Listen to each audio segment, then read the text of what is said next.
Hi everyone! So welcome back to another mukbang! So for today I have fish and luhodoy sausawan! It's a mix of kamatis, bagong, sibuyas, and also we are having pancit. Weird ang combination with upo. At syempre magkakamay ako dahil sarap ang ating tilan. So yun na nga guys. Alam niyo na I started working as a virtual assistant. And nagsisimula na kami na we have started a training and nagpo-process ng ticket. So parang email siya. Just email siya. Oh my gosh, ang hirap pala.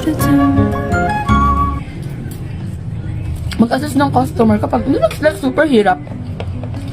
Medyo nag-struggle lang ako kasi nakaya ko talaga na phone calls yung pag-assist kay patient sa concern. Pero ayun, doon sa work ko meron din emailing system and through ticket siya. Tapos doon mo i-address yung concern ni patient through ticket. So parang mag-respond ka through email, ganun. Dahil nasanay ako sa phone calls, medyo nag-struggle lang ako. Parang ayoko munang magkwento, parang gusto ko munang lasapin yung ano ko. Sarap.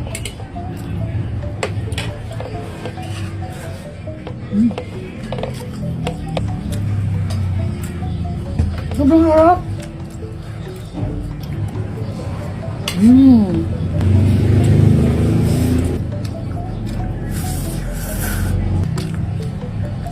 Kamatis. Bugo oh. Ulam.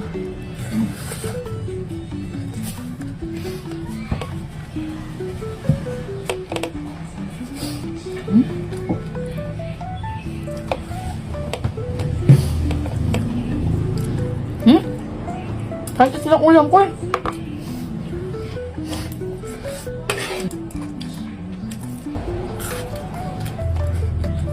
Siya ba na nagaganyan din siya? May naman na yung anak ko sa akin kapag nasasarapan sa pagkain medyo. Well, parang kahit naman sino, di ba? Pag napapasarap ng pagkain, ng kain, mapapasaya or mapa headbang. Yan lang sa'yo, meron pang ganyan.